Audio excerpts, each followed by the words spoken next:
Dans ce grand jour de joie et d'espérance, Dieu nous appelle tous.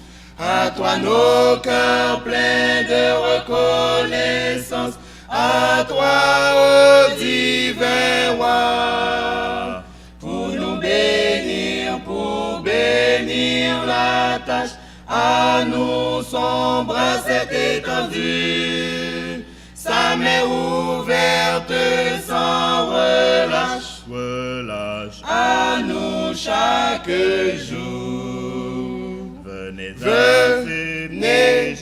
accepter Jésus, sans plus sans tarder. Il nous appelle tous, venez, ne soyez plus rebelles. Pourquoi donc résister à lui? Nous appelle tous. Gloire à Dieu qui nous aime tant, oui, cher Seigneur, Amen. Venez à Jésus, il est l'ami fidèle, il pardonne.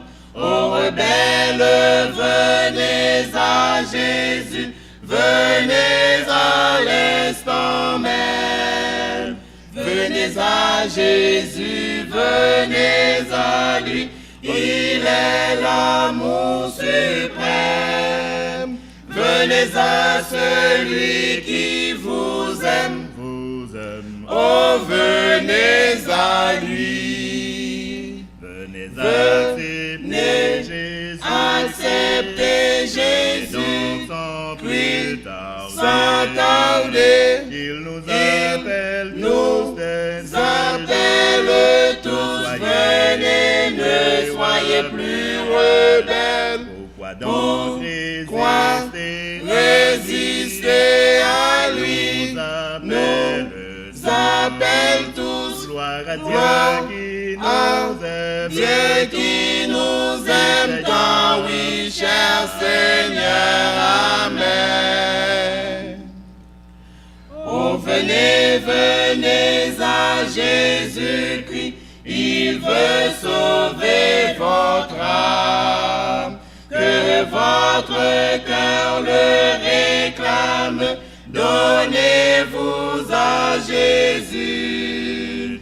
Venez à Jésus, venez à lui, au festin de l'agneau. N'oubliez pas son agonie pour nous sur la croix. Venez accepter Jésus, sans plus sans tarder. Il nous appelle tous, venez, ne soyez plus rebelles. Pourquoi donc résister à lui? Nous appelle tous. Gloire à Dieu qui nous aime tant, oui, cher Seigneur, Amen. Sa promesse pour nous est fidèle, pourquoi vous hésitez? Vos amis ne sont pas vos modèles, levez-vous, avancez.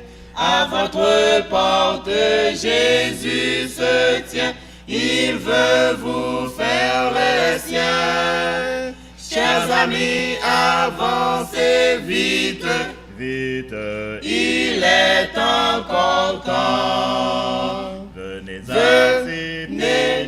accepter Jésus, sans plus tarder. sans tarder. Il nous appelle tous, venez, ne soyez plus rebelles. Pourquoi donc résister à lui? Nous appelle tous. Gloire à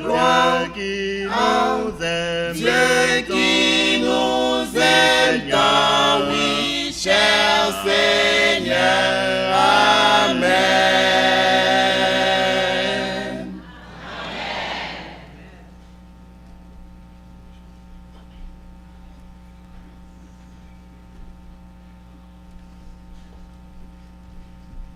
Nous sommes maintenant parvenus au moment de louange et nous allons chanter sous la direction du groupe de chantres.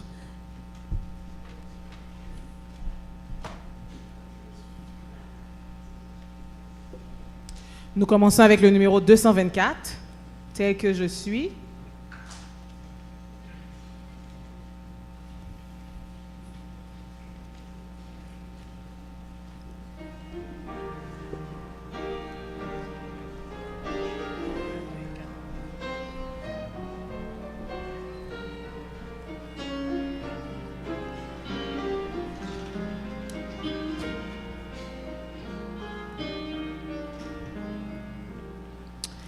Tel que je suis, sans rien à moi, sinon ton sang versé pour moi et ta voix qui m'appelle à toi.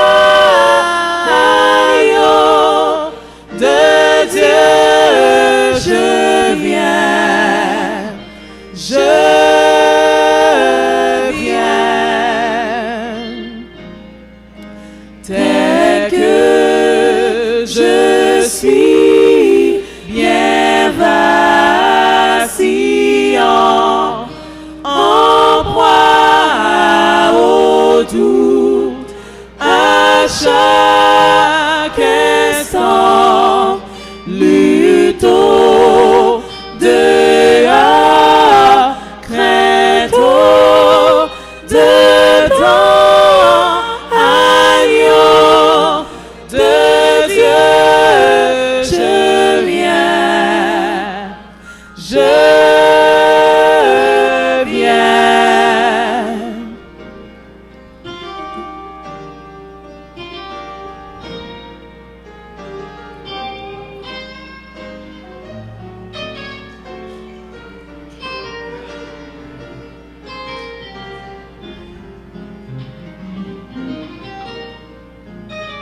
Quatrième couplet.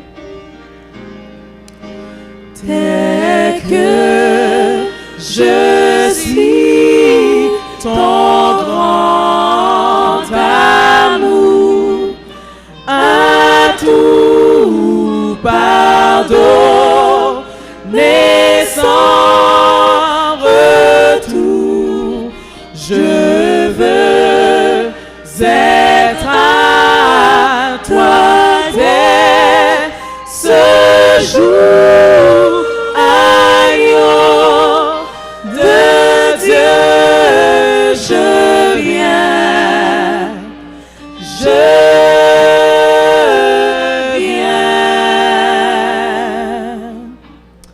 Nous enchaînons avec le 325. À Jésus, je m'abandonne.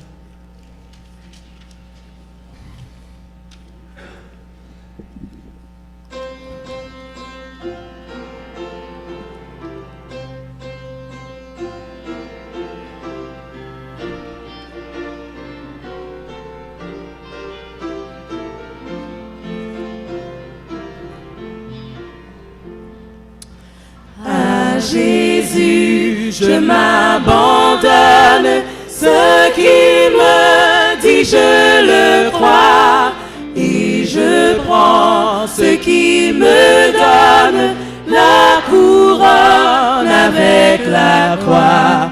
Comptez sur lui d'heure en heure, tant que dure le combat, que l'on vive ou que l'on meure, comptez sur lui, tout est là. Que l'on vive ou que l'on meure, comptez sur lui, tout est là. Que si l'ennemi se montre, mon cœur n'en est point troublé. avec Christ à sa rencontre, je puis aller sans trembler, compter sur lui d'heure en heure, tant que dure le combat, que l'on vive ou que l'on meure, tant et sur lui tout est là, que l'on vive ou que l'on meure, quand et sur lui tout est là. 4e strophe.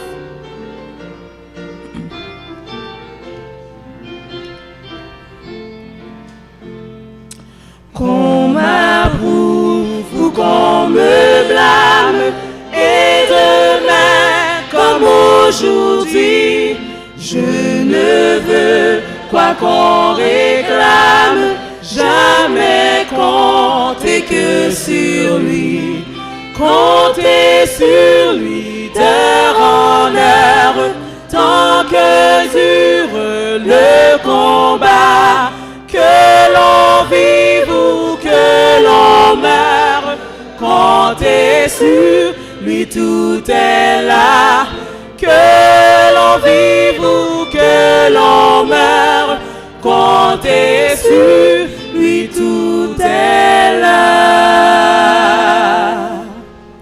Je vous prie de vous mettre debout pour chanter le chantème « Cet air que je respire ».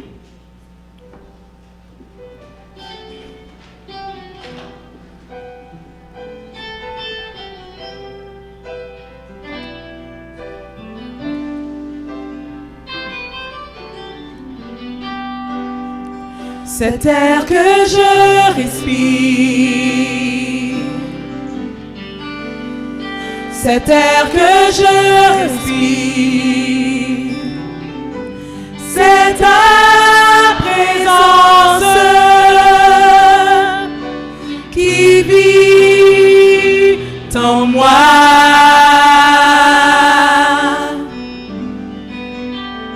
Se paie jour après jour,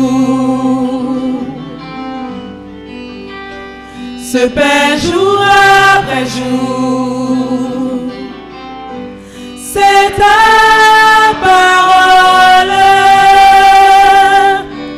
donnée pour moi et moi.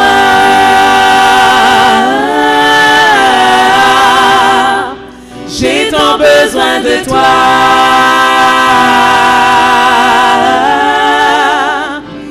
Et moi,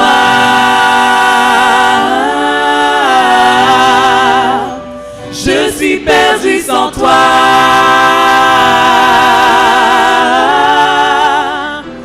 Et moi,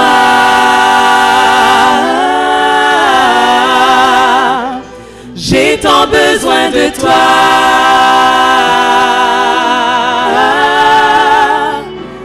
Et moi,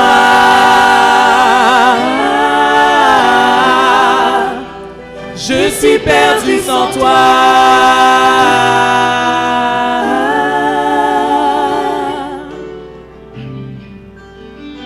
Cet air que je respire, cet air que je respire, cet air que je respire.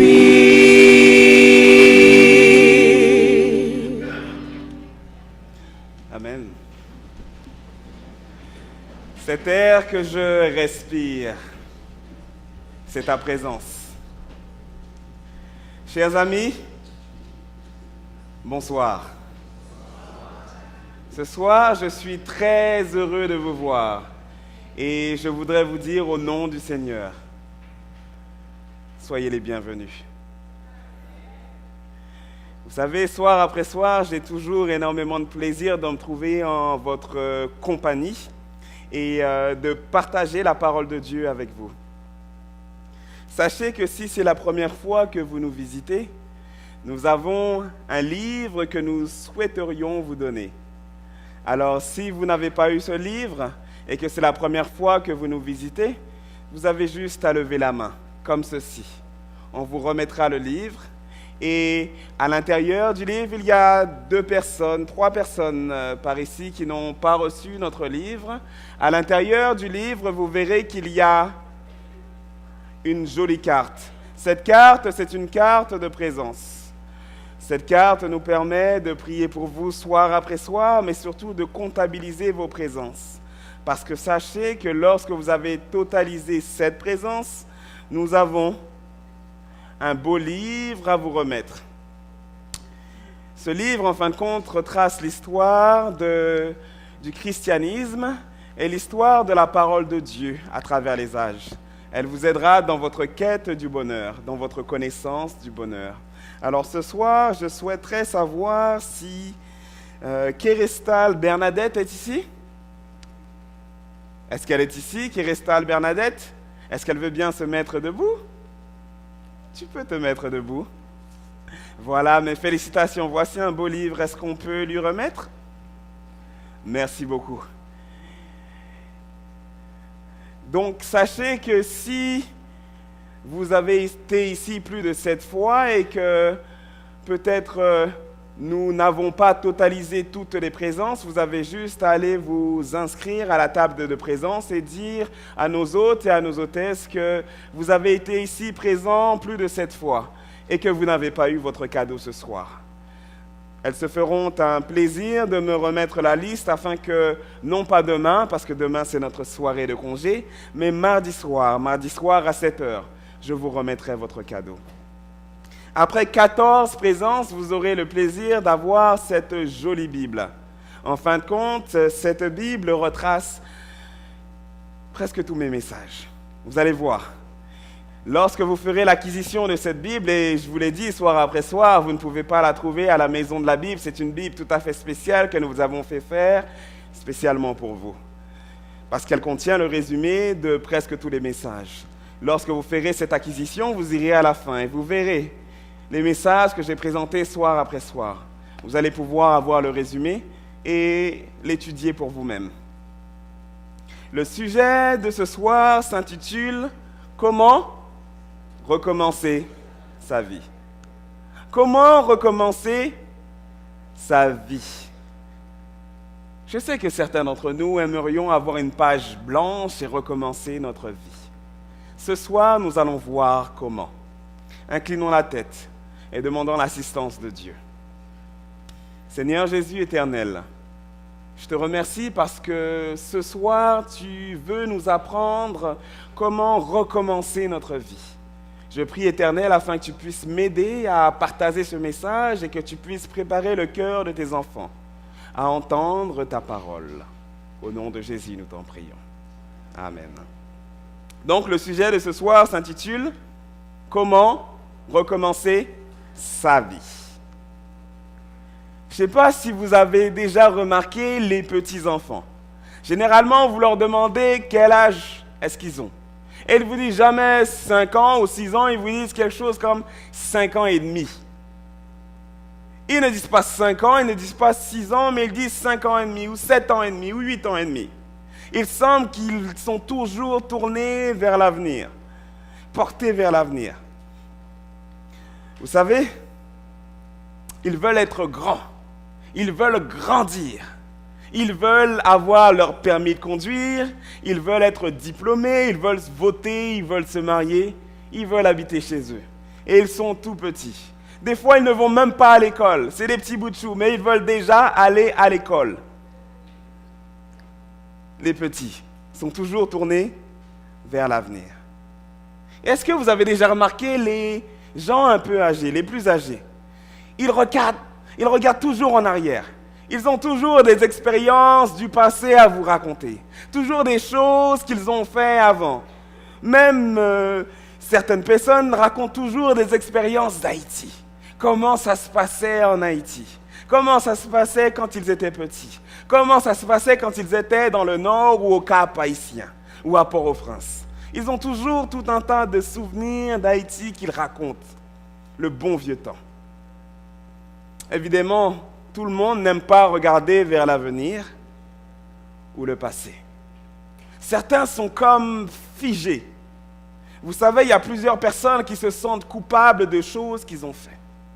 Ils aimeraient comme avoir une page blanche et tout recommencer. Ils aimeraient recommencer leur vie. Ils aimeraient changer les choses. Vous savez, des fois, ils ont éduqué les enfants et ils se rendent compte que finalement, il y a des choses qu'ils aimeraient recommencer dans l'éducation des enfants. Des fois, il y a des erreurs qu'ils ont commises dans leur mariage. Ils ont peut-être été infidèles ou il y a peut-être des choses qu'ils ont fait qu'ils referaient autrement. Je suis sûr que certains d'entre vous sont en train de réfléchir maintenant. Et ils se posent cette question. Et si j'avais une page blanche? Et si je pouvais recommencer? Si je pouvais enterrer le passé? Si je pouvais creuser un trou et jeter ma vie passée dans un trou? Et tout recommencer? Ou si je pouvais jeter les souvenirs, les mauvais souvenirs, dans un trou? D'autres voudraient être comme des bébés. Ça y est, retourner comme un enfant et tout recommencer. Bien sûr, ils ne veulent pas oublier tout. Ils veulent garder certaines expériences pour pouvoir tirer profit de cette nouvelle vie. Mais ils veulent recommencer leur vie. Un soir, il y a un homme qui est venu voir Jésus. Et en fin de compte, cet homme s'appelait Nicodème. Et lorsqu'il est venu voir Jésus, il a posé exactement la même question. Comment un homme peut-il naître de nouveau? Comment un homme peut-il tout recommencer?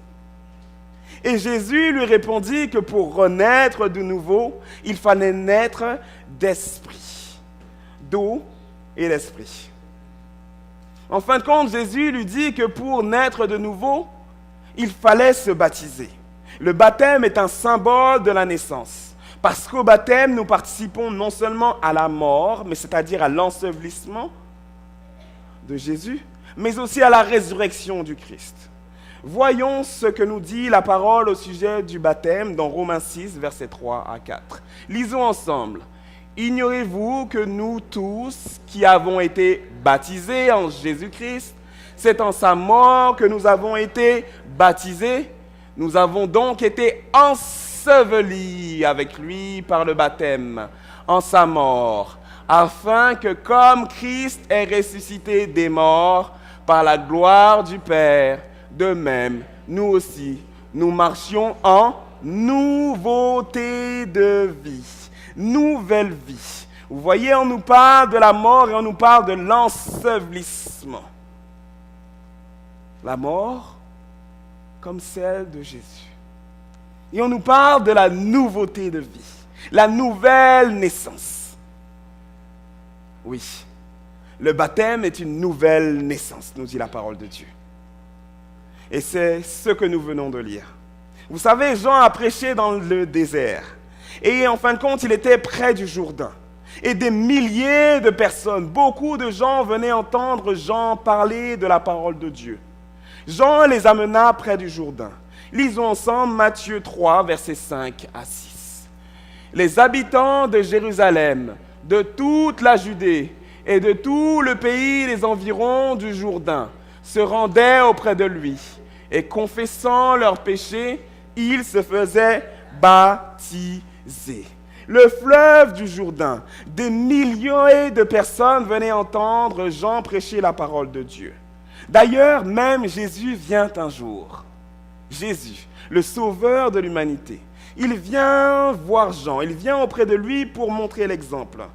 Jean ne comprenait pas pourquoi Jésus avait besoin de se faire baptiser. Jean se demandait pourquoi est-ce que tu viens te faire baptiser. Et en fin de compte, Jésus dit à Jean dans Matthieu 3, verset 15, « Laisse faire maintenant, car il est convenable que nous accomplissions ainsi tout ce qui est juste. » Et Jean ne lui résista pas. « Laisse faire maintenant. » En d'autres termes, « S'il te plaît, baptise-moi maintenant. » Laisse faire ces choses. Maintenant, je suis venu pour me baptiser, car il est convenable que nous accomplissions ainsi tout ce qui est juste. Et Jean n'a pas résisté. Matthieu 3, verset 16 continue ainsi. Il sortit de l'eau et voici les cieux s'ouvrir et il vit l'Esprit l'Esprit de Dieu descendre comme une colombe et venir sur lui. L'Esprit de Dieu est venu et s'est posé sur Jésus. C'est intéressant, hein? Jean 3, verset 23, dit que la raison pour laquelle Jean baptisait dans le Jourdain, c'est parce qu'il y avait beaucoup d'eau. Mais retournons au texte de Matthieu. Matthieu 3, verset 16 et verset 17. Il sortit de l'eau. S'il sortit, c'est parce qu'il y était entré. Quand on sort de quelque part, c'est parce qu'on est entré de quelque part. Donc il est sorti de l'eau. Et voici les cieux s'ouvrir et il vit l'Esprit de Dieu descendre comme une colombe et venir sur lui. C'est ce que nous avons lu tout à l'heure. Et voici une voix fit entendre des cieux ces paroles. Celui-ci est mon Fils bien-aimé, en qui j'ai mis toute mon affection. Vous savez, lorsqu'on passe par les eaux du baptême, lorsqu'on rentre dans les eaux du baptême et qu'on ressort des eaux du baptême, le Saint-Esprit vient et se descend sur nous. Et Dieu dit, celui-ci est mon Fils bien-aimé. Dieu dit, celle-ci est ma fils bien-aimée. Dieu dit, ce sont mes enfants et je les aime. C'est ce que la parole de Dieu nous dit. Celui-ci est mon Fils bien-aimé, en qui j'ai mis toute mon affection. Quand vous êtes baptisé, c'est ce que Dieu dit. Vous êtes mon fils, vous êtes ma fille, j'ai mis mon affection en vous. Je vous aime d'un amour infini. Vous avez l'affection de Dieu. Et je vous l'ai dit déjà, le Saint-Esprit vient et descend comme une colombe. Comme une colombe. Lisons cela dans Acte 10, verset 38. Dieu a oint du Saint-Esprit et de force Jésus de Nazareth. Au baptême, le nouveau croyant, quand il ressort de l'eau, prend un engagement. Et cet engagement, c'est de vivre en nouveauté de vie. Cet engagement, c'est de vivre selon les principes de Dieu, de vivre selon les principes de la Bible. Et en fin de compte, Dieu lui donne sa puissance. Parce que Dieu, lorsqu'il vous demande de faire quelque chose, lorsque Dieu vous invite à faire quelque chose, Dieu ne vous laisse jamais seul pour faire ces choses-là. En fin de compte, Dieu vous donne sa puissance, il vous donne son Saint-Esprit. Parce qu'il sait que tous sont péchés. Dieu sait que tous sont péchés. Dieu sait que le salaire du péché, c'est la mort. Il sait qu'en nous, nous portons le péché d'Adam. Il sait que nous sommes faibles. Alors Dieu nous donne cette puissance qui est le Saint-Esprit, afin que nous puissions obéir à sa parole. Parce que la Bible dit, si vous m'aimez, gardez mes commandements. C'est ce que Jésus dit. Mais il sait que des fois, c'est difficile pour nous de le faire. Alors Dieu nous donne son Saint-Esprit afin que nous puissions obéir et que nous puissions garder ses commandements. Oui, chers amis, Dieu dit, le baptême est important. Le baptême est tellement important qu'il est mentionné combien de fois dans la Bible ? 80 fois dans le Nouveau Testament. 80 fois. Dieu veut qu'il n'y ait aucun doute sur la manière dont nous puissions renaître de nouveau. Dieu veut que ses enfants puissent comprendre l'importance du baptême. Et en fin de compte, Dieu insiste tellement dans sa parole qu'il est écrit combien de fois ? 80 fois. Et pourtant, malgré tout le nombre de fois que le baptême est écrit dans la Bible, il y a encore de la confusion. Savez-vous que certains pratiquent le baptême de diverses manières ? Certains viennent et mettent des gouttes d'eau, ils aspergent les bébés, en général, et ils mettent de l'eau sur leur front. D'autres, les orthodoxes, viennent et immergent les bébés, et ils les sortent de l'eau. D'autres versent un peu d'eau sur les enfants de 10 ans et de 11 ans. Ils n'aspergent pas, mais ils versent de l'eau. D'autres immergent les adultes complètement dans l'eau. D'autres lancent des pétales. C'est l'amour de Dieu. Alors ils lancent des pétales de rose. D'autres, nous sommes au Canada. Et qu'est-ce que nous avons de l'hiver? Qu'est-ce qui est blanc?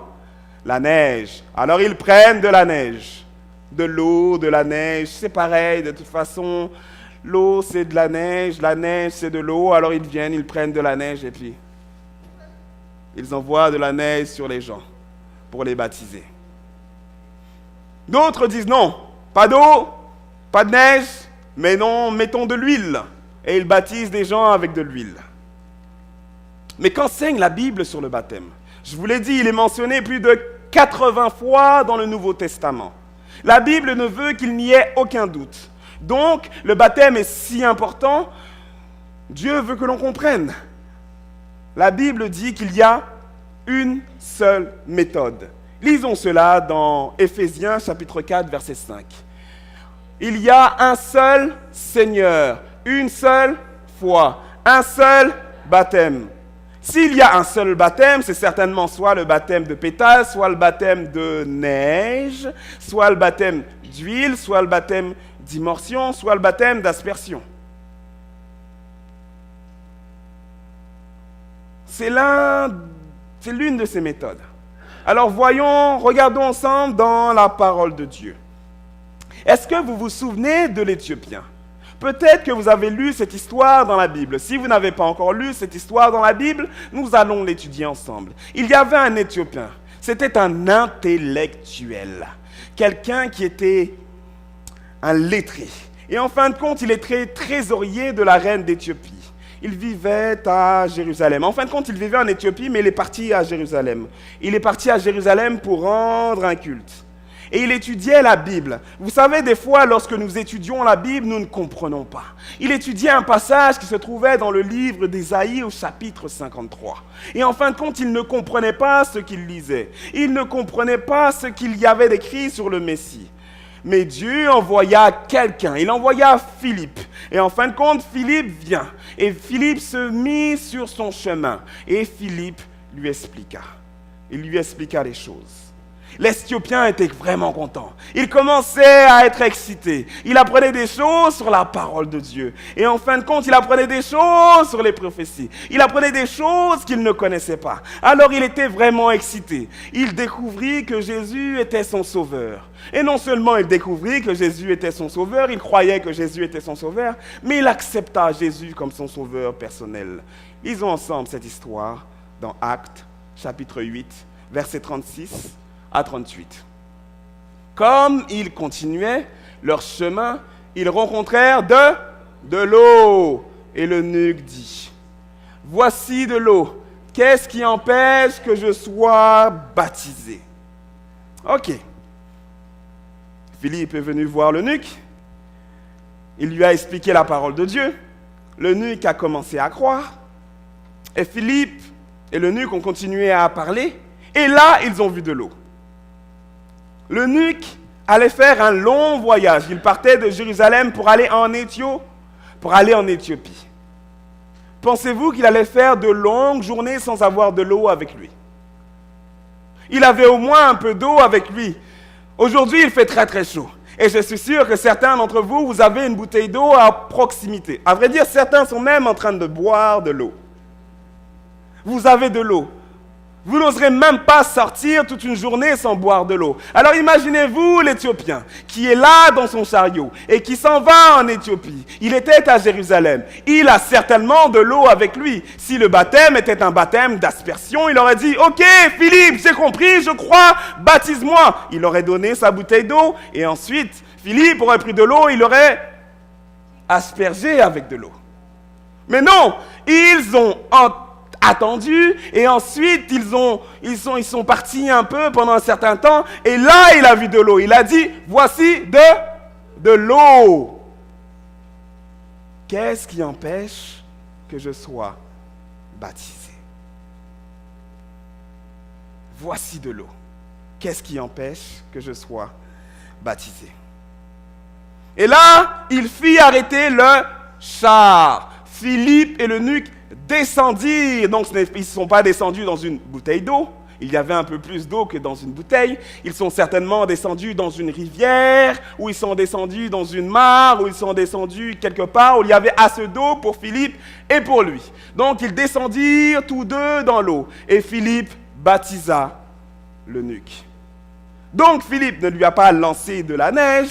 Philippe ne lui a pas lancé des roses ou des fleurs. Philippe n'a pas mis de l'huile sur lui. Philippe n'a pas pris un peu d'eau dans une bouteille d'eau et lui a jeté un peu d'eau par-dessus, mais Philippe l'a baptisé dans de l'eau. Et ils sont descendus tous les deux, donc il y avait quand même assez d'eau pour Philippe et pour lui. Remarquez, tous les deux descendirent dans l'eau et Philippe le baptisa au nom du Père, du Fils et du Saint-Esprit. Il plongea l'Éthiopien dans l'eau. L'Éthiopien avait appris la parole de Dieu. Il avait appris les prophéties bibliques. Il avait appris des choses nouvelles. Il avait appris peut-être sur le retour de Jésus. Il avait peut-être appris des choses qu'il ne connaissait pas. Pendant que vous venez à ces conférences bibliques, vous aussi, vous avez certainement appris des choses. Je suppose que vous avez appris des nouvelles vérités que vous ne connaissez pas. Je suppose que vous avez certainement appris des choses sur le sabbat. Vous avez certainement appris des choses sur la loi de Dieu. Vous avez certainement appris des choses sur le retour de Jésus. Vous avez appris des choses depuis que vous êtes ici. Philippe, lui aussi, avait appris des choses. Peut-être que pour certains d'entre vous, vous avez appris que Jésus est mort pour vos péchés. Peut-être que pour certains d'entre vous, vous avez appris que vous étiez pécheurs. Peut-être que pour certains d'entre vous, vous avez appris que le salaire du péché, c'est la mort, mais le don gratuit, Dieu vous fait un don gratuit. Et le grand don gratuit, c'est la vie éternelle en Jésus-Christ, notre Seigneur. Romains 6, verset 23. Peut-être que vous avez appris ça. Cet homme, cet Éthiopien, avait appris des choses. Et comme Dieu le guidait, l'Esprit de Dieu le guidait, il décida d'être baptisé, comme Jésus, suivre l'exemple de Jésus. Le baptême est un symbole. C'est un symbole de la mort. C'est un symbole de l'ensevelissement. C'est un symbole de résurrection. Le baptême est un symbole. Lisons ensemble la parole de Dieu dans Romains 6, versets 3 à 4. Nous avons donc été ensevelis avec lui par le baptême en sa mort, afin que comme Christ est ressuscité des morts par la gloire du Père, de même nous aussi nous marchions en nouveauté de vie.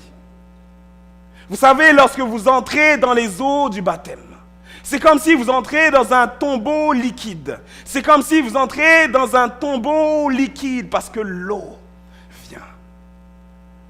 Et c'est comme si vous étiez mort. Mort en Jésus.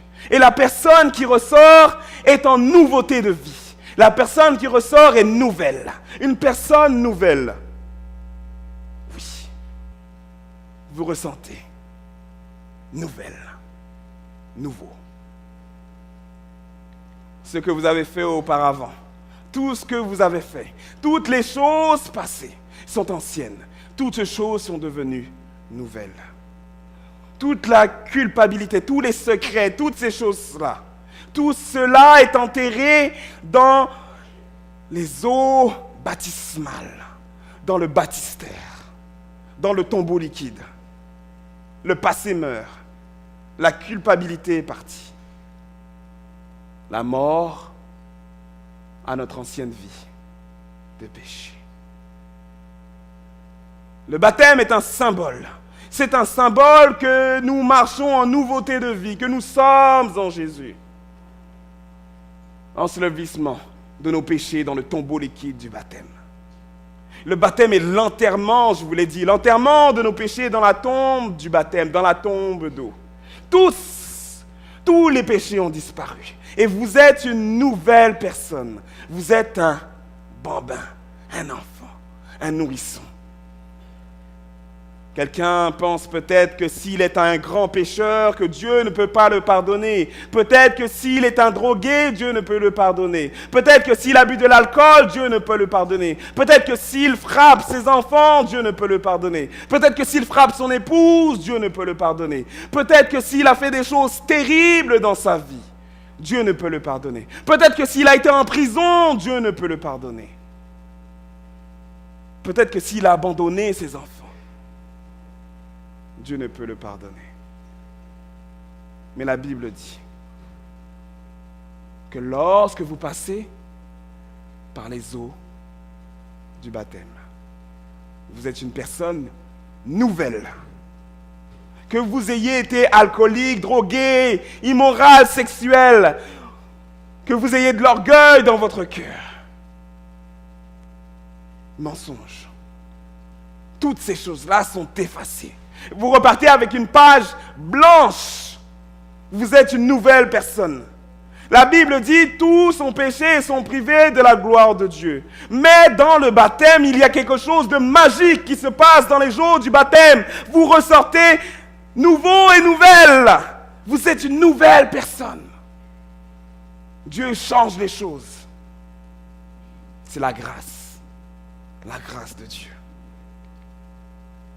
Alors, la résurrection pour une nouvelle vie en Christ, le baptême, c'est le point de séparation. Mourir à mon ancienne vie et ressusciter en Christ.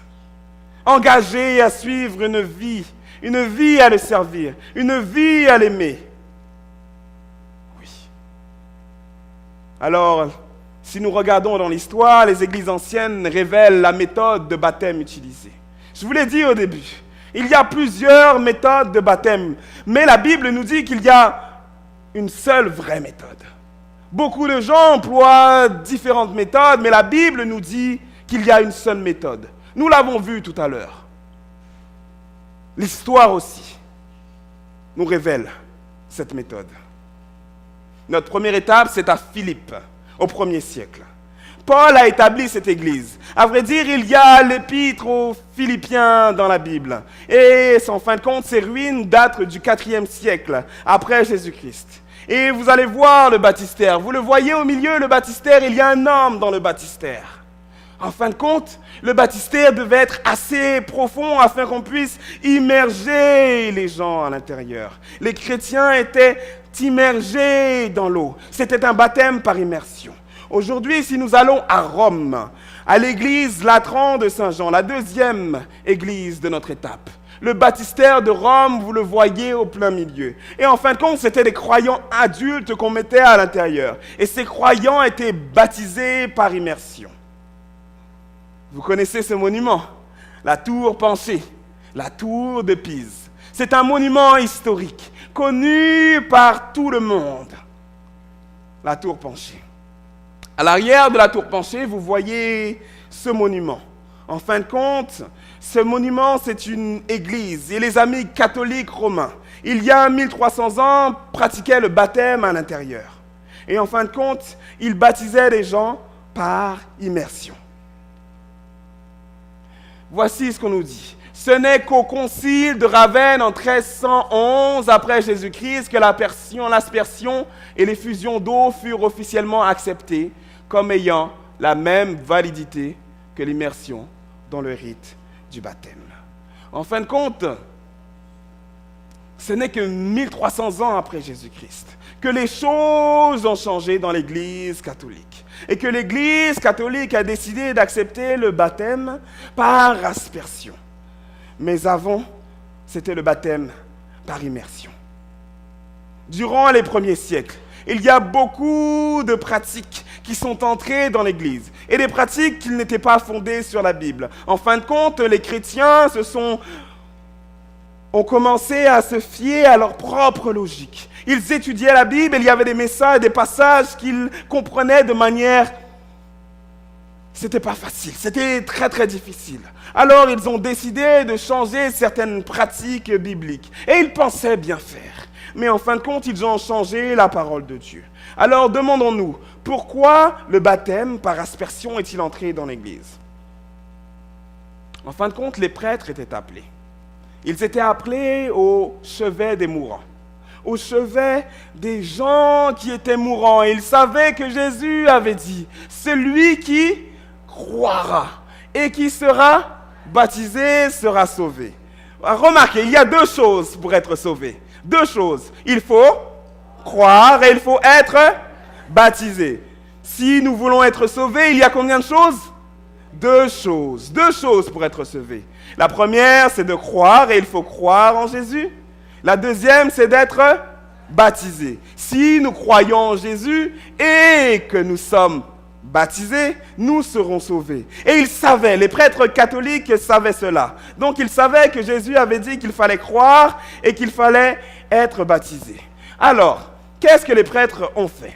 Les prêtres savaient qu'il y a des gens qui attendent toujours la dernière minute. Il y a des gens, vous savez, il y a des choses à faire et ils attendent toujours la dernière minute. On raconte l'histoire de cette femme. Cette femme appelle son agent d'assurance. Elle appelle son agent d'assurance. Elle est là, elle est au téléphone avec son agent d'assurance.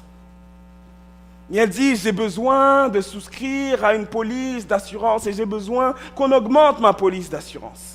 Et son agent d'assurance dit, ok, il n'y a pas de problème, madame, nous allons nous voir la semaine prochaine. Est-ce que mardi, ça vous convient? Elle dit, non, j'ai besoin de changer ma police d'assurance maintenant. Et il dit à cette jeune dame, je suis désolé, madame, mais vous devez signer en bas de la police d'assurance. Alors, il faudrait que nous nous rencontrons. Est-ce que nous pouvons nous rencontrer la semaine prochaine? Elle dit, non, j'ai besoin de changer ma police d'assurance maintenant. Il dit, ok, madame, je passerai ce soir vous voir pour changer votre police d'assurance. Elle dit, non, monsieur, vous ne comprenez pas. Ma maison est en feu maintenant. Ma maison est en train de brûler. J'ai besoin de changer ma police d'assurance maintenant. Vous savez, certains d'entre nous, nous attendons toujours la dernière minute pour faire certaines choses. Et ces hommes attendaient la dernière minute. Ils ont fait comme cette femme. Ils attendaient que la maison brûle. Mais lorsque la mort frappe, et nous ne savons pas à quel moment la mort va frapper, lorsque la mort frappe et qu'elle cogne à notre porte, nous sommes démunis. Et ces gens-là sont morts. Alors les prêtres venaient à leur chevet. Ils étaient mourants. Les prêtres venaient à leur chevet. Et quand ils venaient à leur chevet, certains ne pouvaient pas être transportés dans le baptistère. Ils étaient tellement mourants, tellement mal en point, on ne pouvait pas les amener. Alors les prêtres ont commencé à faire certaines choses. Ils se sont dit, Jésus a dit, celui qui croira et celui qui sera baptisé. Il faut deux choses, croire et être baptisé, et ensuite ils seront sauvés. Alors ils ont commencé à prendre des serviettes, et ils prenaient les serviettes, ils mettaient les serviettes dans de l'eau, et ils allaient, ils prenaient les malades, et ils les entouraient de serviettes, de la tête jusqu'aux pieds, afin qu'ils aient de l'eau partout. Mais ça ne fonctionne pas très très bien. Alors ils se sont dit, qu'est-ce qu'on peut faire? Ok. Oh! Ils ont pris un peu d'eau. Et ils ont versé un peu d'eau. Ils ont dit, ça va faire la job. Mais la Bible nous explique qu'il y a un seul baptême. Une seule manière de faire. C'est la manière de Dieu. Et cette manière-là, c'est la manière dont Philippe a été baptisé. Pas Philippe, mais la manière dont l'Éthiopien a été baptisé. Cette manière-là, c'est la manière dont Jésus a été baptisé. Cette manière-là, c'est la manière dont Jean baptisait. Et cette manière-là, c'est la manière par immersion. Mais ils ont changé. Et ils étaient appelés au chevet des bébés. Et vous savez, lorsqu'un bébé lente, un bébé est en train de pleurer, un bébé est là et vous voyez et vous regardez la maman. Et la maman est triste. Vous êtes émus de compassion. Et les prêtres étaient émus de compassion. Ils avaient tellement de compassion qu'ils se disent, il faut qu'on fasse quelque chose, qu'est-ce qu'on va faire? Le bébé est tellement malade, on ne peut pas aller le mettre dans l'eau. Ok. On l'asperge de l'eau. La Bible dit bien celui qui croira. Il faut croire. Pensez-vous qu'un bébé de 3 ans, de 3 mois peut croire? Un bébé de 3 mois peut comprendre le plan du salut? Peut comprendre que Jésus est mort pour lui? Un bébé d'1 mois peut comprendre ça? Un bébé d'1 an peut comprendre ça? Non, la Bible dit qu'il faut croire. Pour comprendre un bébé, déjà, les bébés ne savent pas lire, ils ne savent pas écrire. Il y en a qui ont même du mal à prononcer leur nom. Il y en a, vous essayez de leur expliquer des choses, mais le bébé, là, il mange, et puis il boit son lait, et puis il dort. C'est ça qu'il fait. Certains d'entre vous, vous avez des bébés. Ou si vous n'avez pas des bébés, vous avez des amis qui ont des bébés. Ou si vous n'avez pas des amis qui ont des bébés, peut-être que vous avez des bébés qui ont grandi. Peut-être que vous avez des bébés qui sont aussi grands que moi.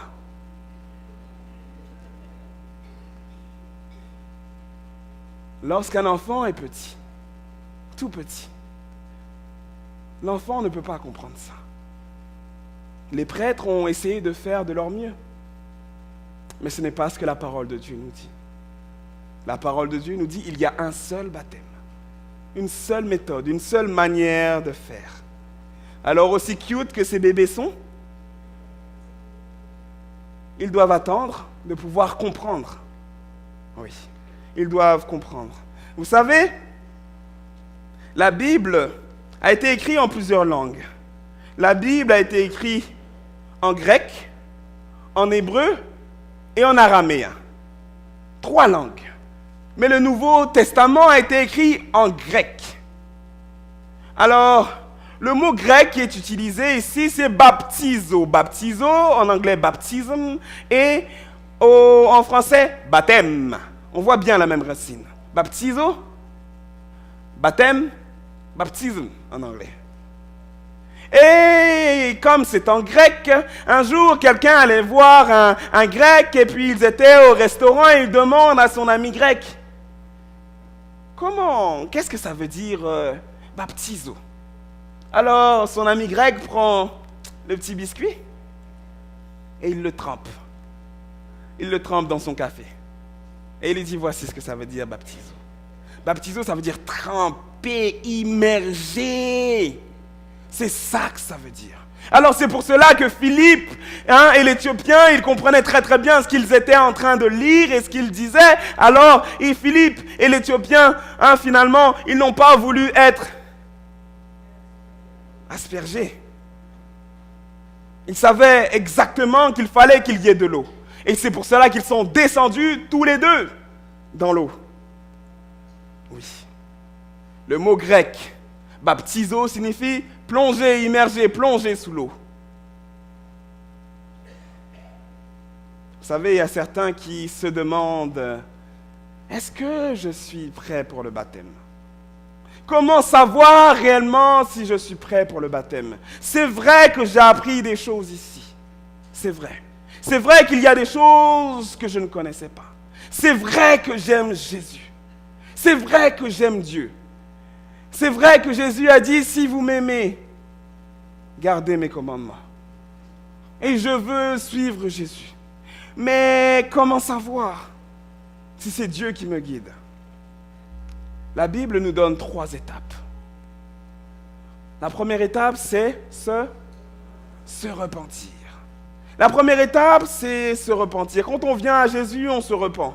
On dit, Seigneur, je reconnais que tu es mort pour moi. Seigneur, je reconnais que je suis un pécheur. Seigneur, je reconnais que sur la croix, tu es mort pour moi et je suis désolé. Je suis désolé de ce que j'ai fait. C'est vrai, Seigneur, j'ai menti. C'est vrai, Seigneur, j'ai commis l'adultère. C'est vrai, Seigneur, j'ai volé. C'est vrai, Seigneur, je n'ai pas respecté le sabbat. C'est vrai, Seigneur, j'ai fait toutes ces choses-là.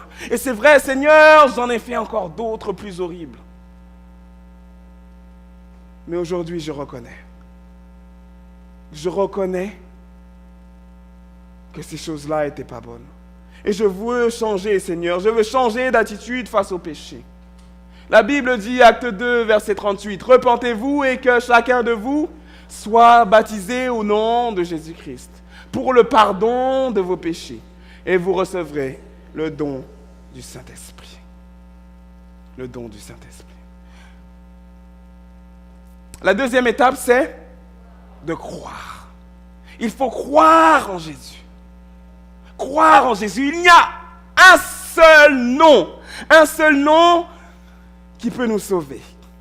Et ce nom-là, c'est le nom de Jésus. Philippe dit dans Acte 8, verset 37, Philippe dit, si tu crois de tout ton cœur, il faut croire, si tu crois de tout ton cœur, cela est possible. Si tu crois en Jésus, cela est possible. Si tu crois en Jésus, si tu crois que Jésus seul peut changer ta vie. Si tu crois que Jésus seul est mort pour tes péchés, si tu crois que Jésus seul peut te pardonner, oui, si tu crois. La troisième étape, c'est d'apprendre. La Bible dit qu'avant le baptême, on apprend. Acte 2, verset 41. Ceux qui acceptèrent sa parole furent baptisés. Et en ce jour-là, le nombre de disciples augmentait d'environ 3000. Vous êtes venus à ces rencontres. Depuis le temps, vous venez à ces rencontres. Et comme je vous l'ai dit tout à l'heure, vous avez appris des vérités bibliques. Vous avez appris des choses dans la parole de Dieu. Vous avez appris que Jésus va revenir et quand il va revenir, il ne va pas revenir comme un voleur. Vous n'allez pas apprendre sur CNN que Jésus est en Arabie Saoudite. Vous n'allez pas apprendre sur MTV que Jésus se trouve à New York. Vous n'allez pas apprendre sur Canoë TV que Jésus est à l'autre bout du monde. Mais tout œil le verra. Tout œil le verra. Vous avez appris ça. Vous avez appris d'autres choses aussi. Les 3 étapes vers le baptême sont ceci. Se repentir. Un regret sincère et vraiment d'avoir péché. Vous regrettez ce que vous avez fait. La deuxième étape, c'est de croire. Croire, c'est-à-dire accepter Jésus comme sauveur et Seigneur de votre vie. La troisième étape, c'est apprendre, s'instruire dans les rudiments de la foi biblique, prendre une décision. Vous savez, certains d'entre vous pensent que vous êtes ici par hasard. Non, vous n'êtes pas ici par hasard ce soir. Dieu avait planifié, avant la fondation du monde, que vous allez être ici ce soir. Parce que Dieu est dans la business du salut. Et Dieu veut sauver chacun d'entre vous. Vous savez, lorsque vous pleurez sur votre couche, lorsque vous avez des soucis familiaux, Dieu a entendu vos cris. Lorsqu'il y a des soucis avec votre femme ou avec votre époux, Dieu a entendu votre cri. Lorsque vous avez des problèmes avec votre chum ou avec votre blonde, Dieu a entendu vos soucis. Lorsque vous avez eu des problèmes avec vos enfants, Dieu a entendu vos soucis. Lorsqu'il y a un de vos enfants, ou lorsque l'un de vos parents, ou lorsque votre conjoint est mort, Dieu a entendu toutes ces choses-là.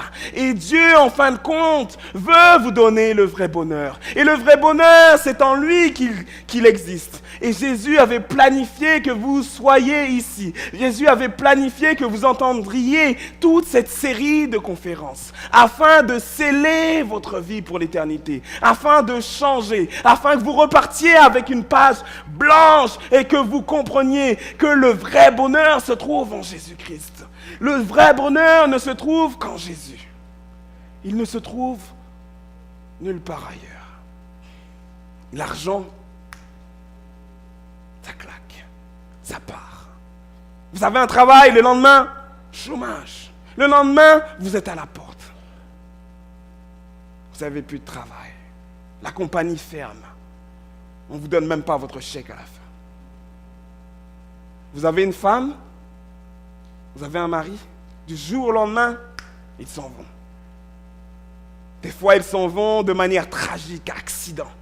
Mais des fois, ils s'en vont avec une autre personne. Vous avez jamais entendu ça? Vous voyez des gens qui pensaient que leur mari ou leur femme, ils étaient fidèles et puis que tout se passait très très bien, qu'ils étaient amoureux. Et puis après, on apprend qu'il a des femmes dehors ou des enfants dehors et puis... Libati où? Oui, Libati. Toutes ces choses-là, un jour ou l'autre, elles s'en vont. La seule chose qui reste, c'est l'amour de Dieu. Lorsque vous vous baptisez, lorsque vous entrez dans les eaux baptismales, Dieu dit, celui-là est ma fille bien-aimée. Nous avons vu ça ensemble. Dieu a dit au baptême de Jésus, celui-là est mon fils bien-aimé. Lorsque vous entrez dans les eaux du baptême, Dieu dit, celle-là est ma fille bien-aimée, mon fils bien-aimé. Vous savez, un parent ferait tout pour ses enfants. Il y a des parents qui sont ici, là. Allez à côté d'eux, hein, et embêtez leurs enfants. Et vous verrez, cette petite femme-là qui est là, qui est toute frêle, qui est toute maigre, elle vient, elle vous saute dessus. C'est pas vrai? Elle vous saute dessus, elle vous saute à la gorge. Et elle, à ce moment-là, là, la force qu'elle n'avait pas, elle l'a parce qu'elle est là, elle protège son enfant.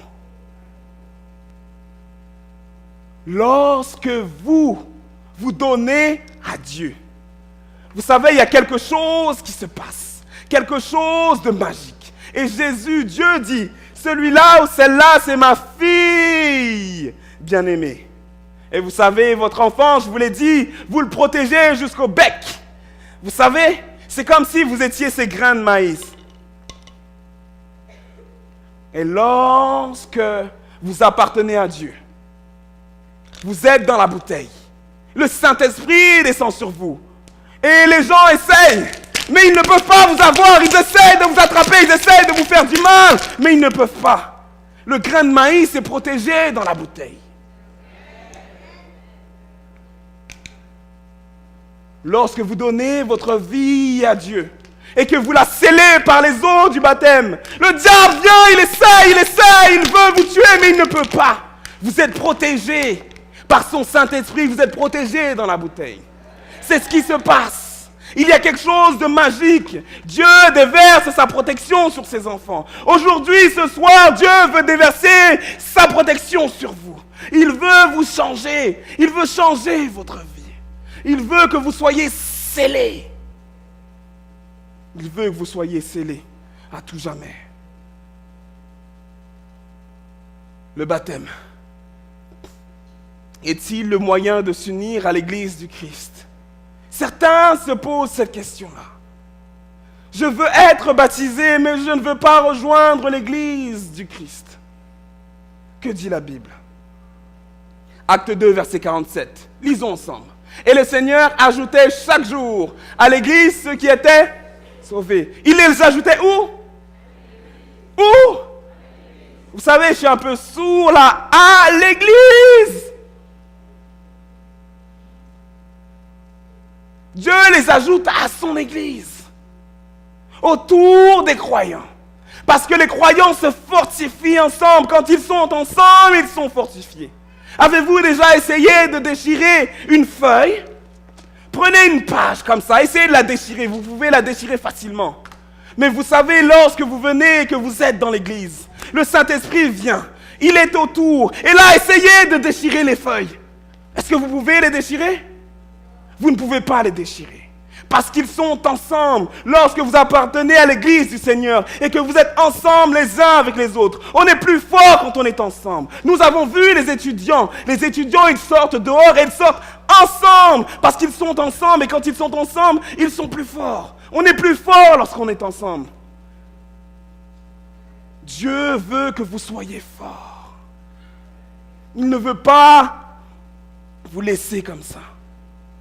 Et c'est pour ça qu'il veut vous ajouter à son Église.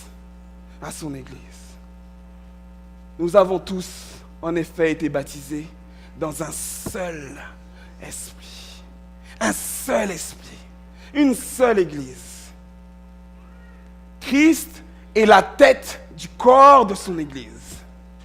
Il est la tête, il dirige son Église. Il prend soin de son Église. Il prend soin de son enfant. Il prend soin, à vrai dire, la tête. La tête, c'est un corps. Est-ce que vous feriez du mal à votre bras en disant, c'est mon bras, c'est pas grave, m'a coupé loup? Oui, je parle créole un peu. Hein? Alors, non! Vous prenez soin de votre bras. Oh, c'est juste un pied, j'en ai pas besoin. Vous gardez votre pied, vous gardez votre jambe, vous gardez vos yeux. Vous avez besoin de tous les membres de votre corps. Christ est à la tête du corps de l'Église. Il a besoin de chacun de ses enfants, de chacun d'entre vous. Et il prend soin de tout le monde dans son Église. Parce qu'il est là, à la tête de son Église. Oui. Alors, les gens, Vous vous demandez c'est quoi ces petits points-là? Vous vous demandez c'est quoi ces petits points-là? Ce sont des gens. 60 000 personnes qui se sont rassemblées pour ouvrir la parole de Dieu, pour découvrir ce qu'il y avait. 60 000 personnes qui cherchaient le vrai bonheur. Et lorsque ces personnes ont entendu la parole de Dieu, alléluia, lorsqu'ils ont entendu Dieu parler, lorsqu'ils ont entendu ses vérités, lorsqu'ils ont entendu que Dieu prenait soin d'eux, alors regardez ce qui se passait. Lorsqu'ils ont entendu toutes ces choses, ils ont commencé. Et il fallait du monde et du monde et du monde et du monde pour les baptiser. Parce que lorsque Dieu vient et rentre dans une vie, Dieu la change à jamais. Lorsqu'on entend la parole de Dieu, lorsque la parole de Dieu vient dans notre cœur, lorsque Dieu nous parle, on est changé à tout jamais. Et ces gens ont découvert le vrai trésor, le vrai bonheur. Et les pasteurs étaient là, et ils baptisaient, et ils étaient fatigués, mais ils baptisaient encore. Des gens partout dans le monde acceptent cette belle parole qu'est l'Évangile. Et ça, c'est une vue par hélicoptère. Maman!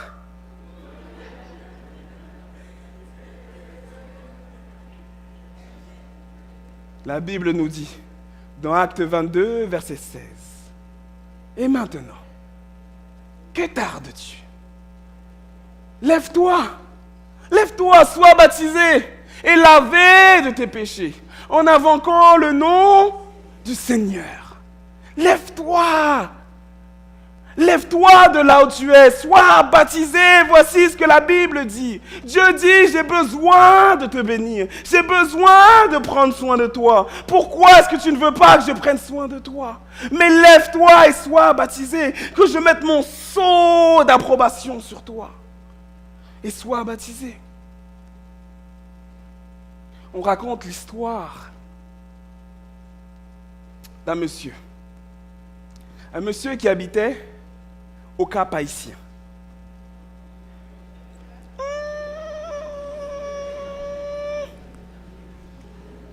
Ce monsieur habitait au Cap Haïtien. Et il avait une entreprise. Il avait des autobus. Et en fin de compte, il avait du mal à joindre les deux bouts. Il faisait tout ce qu'il pouvait faire dans ses mains, mais il n'y arrivait pas à joindre les deux bouts. Alors ce monsieur se dit, comment est-ce que je vais faire pour vivre?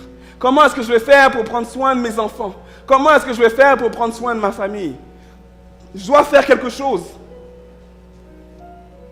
Alors ce monsieur alla voir quelqu'un. Et la personne lui fit faire un pacte avec le diable.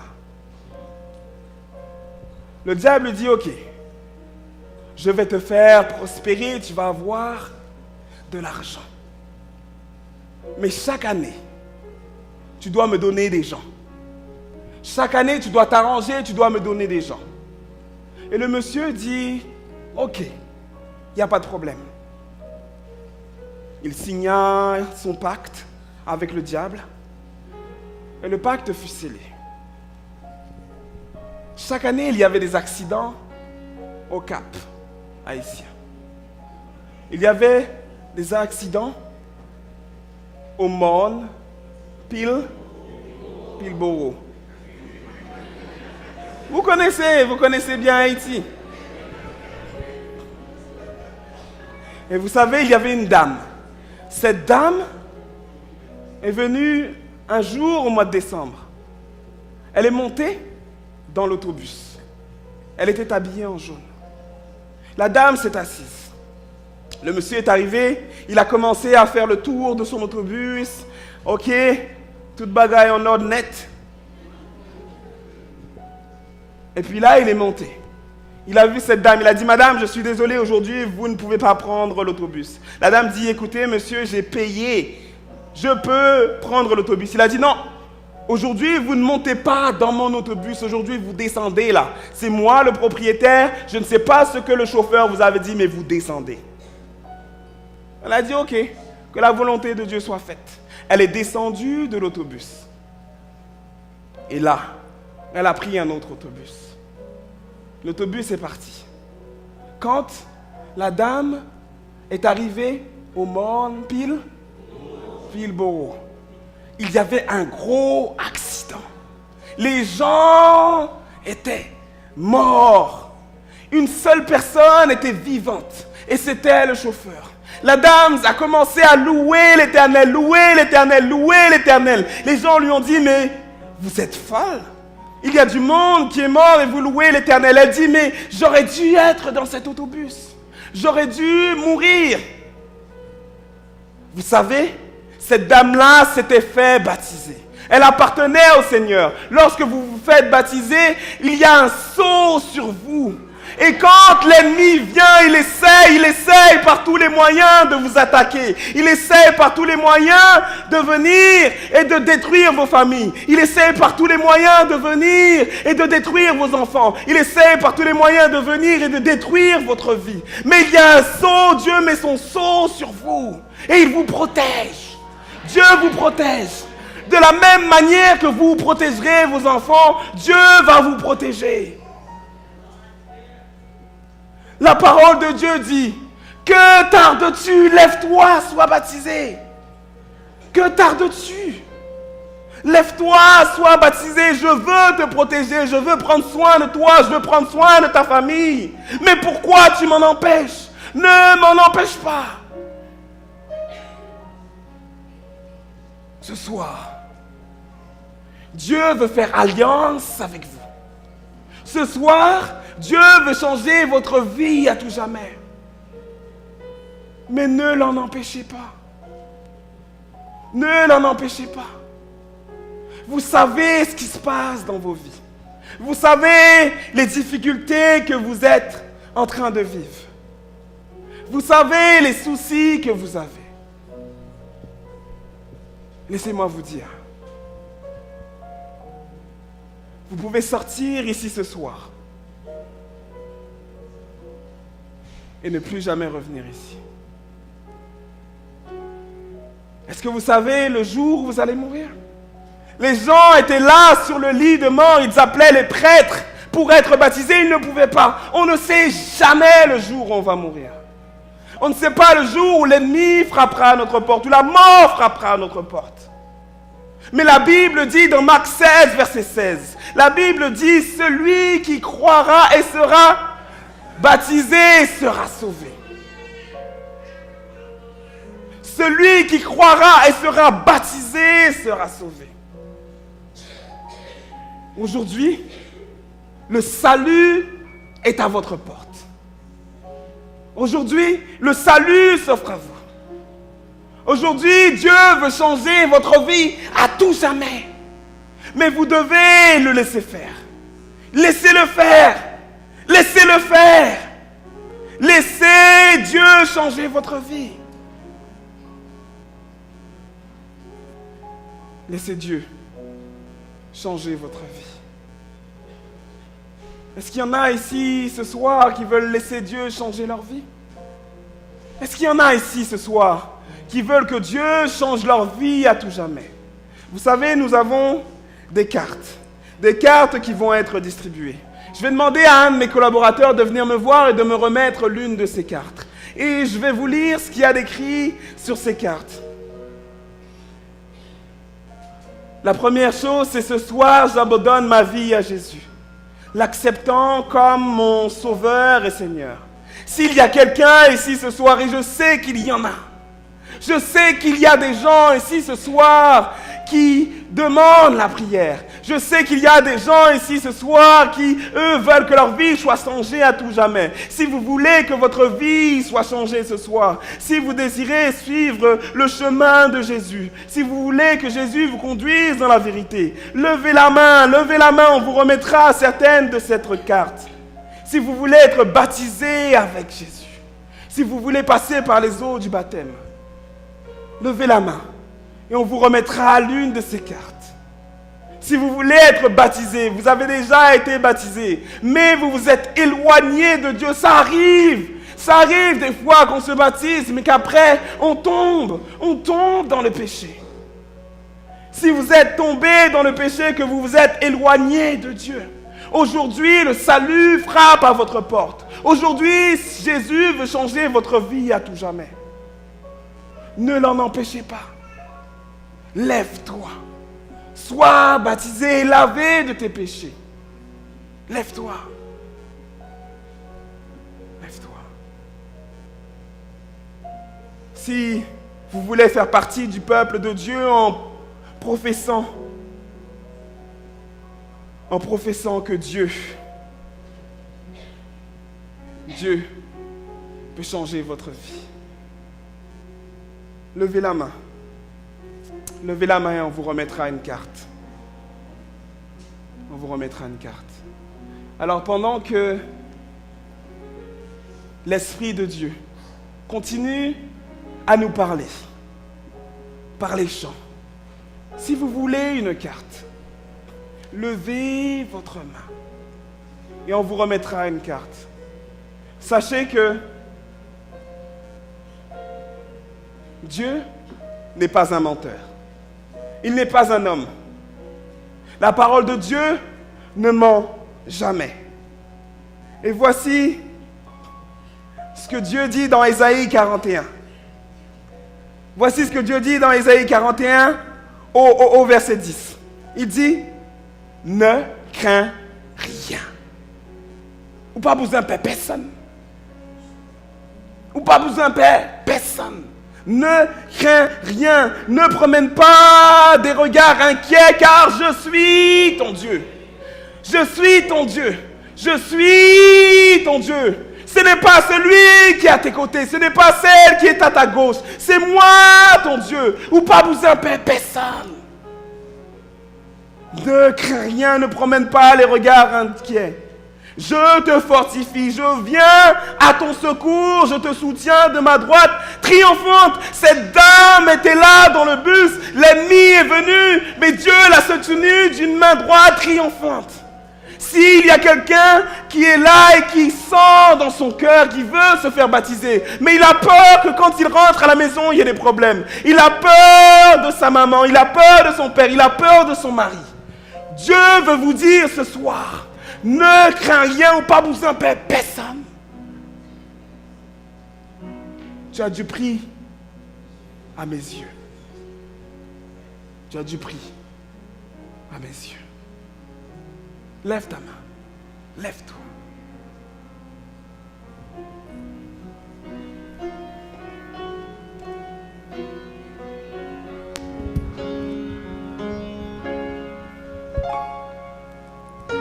Le vieux homme a été cloué, toutes choses anciennes sont passées.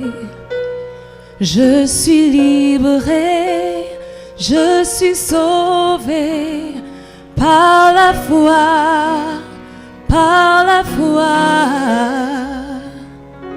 Mes habits sales il a jeté.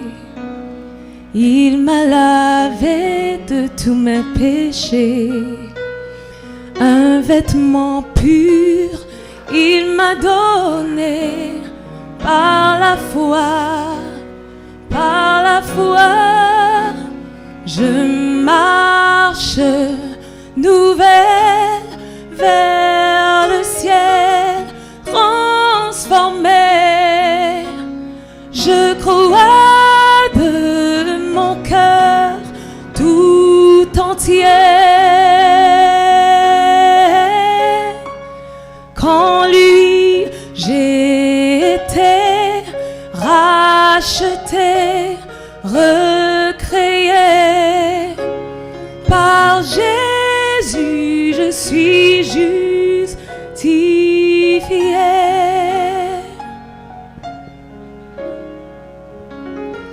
Il est venu me tendre sa main. Sur mes lèvres, j'ai un nouveau refrain.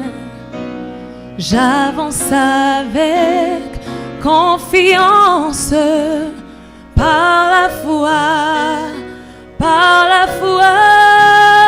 Je marche nouvelle vers le ciel transformé. Je crois de mon cœur tout entier qu'en lui j'ai été racheté, recréé. Par Jésus, je suis justifié.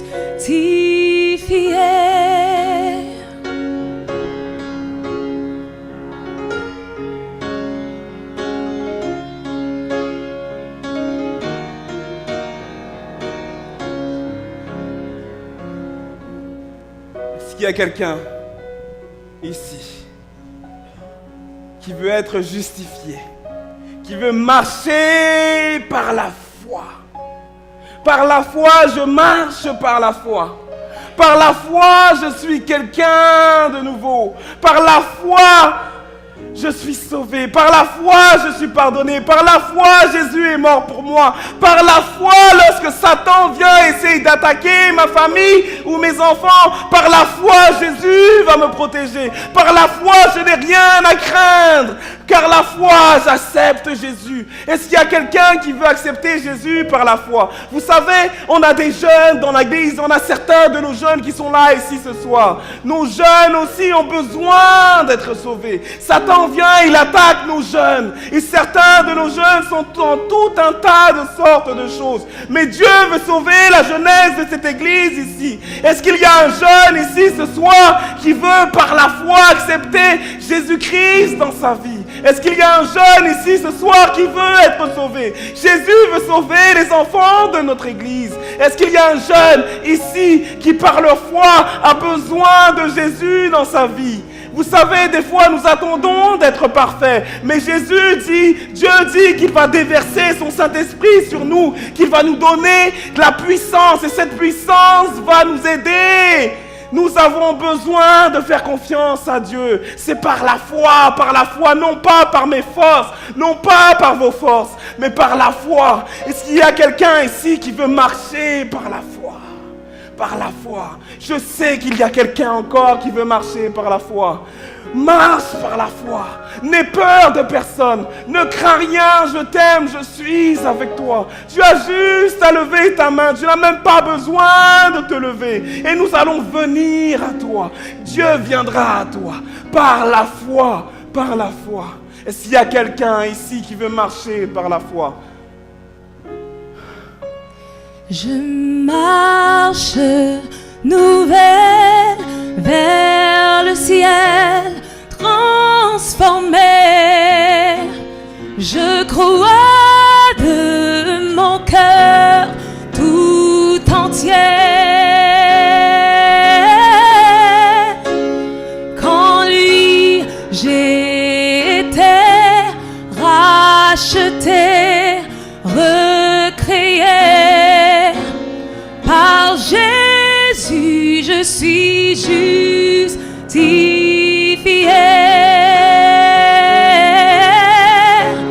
Nouvelle vers le ciel, transformé, racheté, recréé.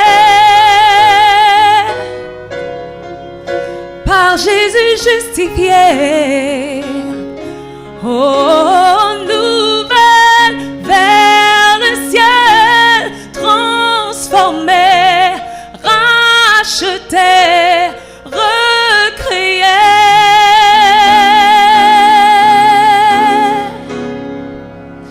Par Jésus justifié.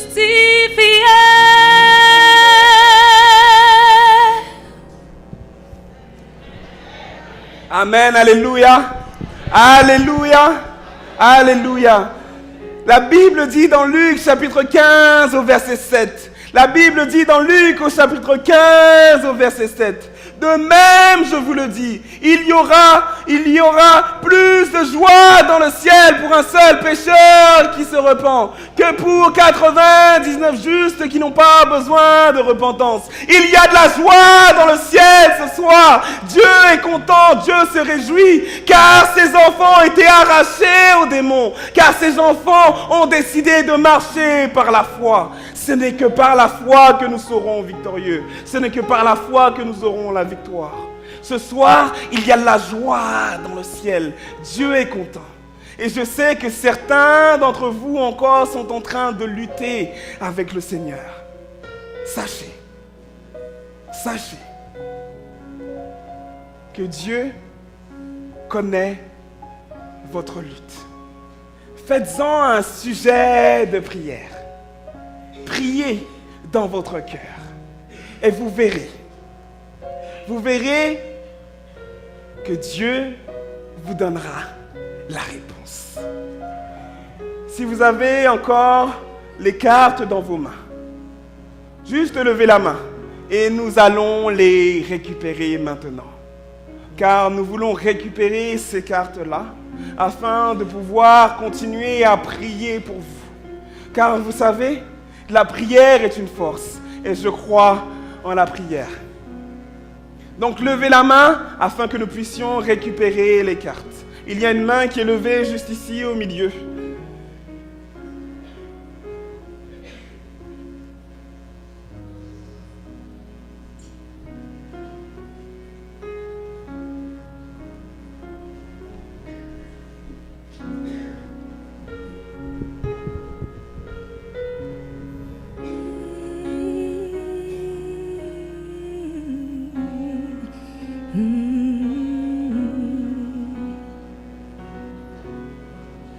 Est-ce que vous avez encore des cartes dans vos mains? Non, je pense que toutes les cartes ont été remises. Vers le ciel transformé. Levons-nous pour la dernière prière.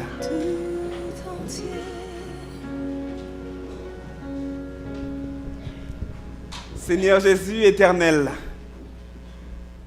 je sais que tu as de la joie sur ton visage. À vrai dire, je peux même voir le sourire, Seigneur. Parce que tes enfants, certains de tes enfants, aujourd'hui, ont fait un pas de géant. Ils ont décidé, Seigneur, de marcher par la foi. Et je sais, Éternel, que ça a été difficile. Mais Seigneur, je sais que tu es content. Je sais que tu te réjouis. Et je sais, Éternel, que tu vas les bénir au centuple, que tu vas les protéger, que tu vas sceller leurs décisions, Seigneur. Je sais, Éternel, qu'ils ne regretteront jamais la décision qu'ils ont prise. Seigneur Jésus, je te prie d'être avec tous ceux qui sont encore dans la vallée de la décision et qui hésitent. Tu vois, Seigneur, que certains vont prier afin que tu puisses continuer de leur parler et que tu puisses continuer de les aider à prendre la meilleure décision qui soit au monde. Maintenant, Seigneur, je prie afin que tu puisses aider tes enfants à cheminer avec toi et que tes anges puissent nous raccompagner à la maison. Prends soin de nous au nom de Jésus. Amen. Je vous souhaite une excellente soirée. Nous allons nous revoir mardi, non pas lundi soir, mais mardi soir à 7h. Que Dieu vous bénisse. Allez dans la paix du Seigneur. Bonne soirée.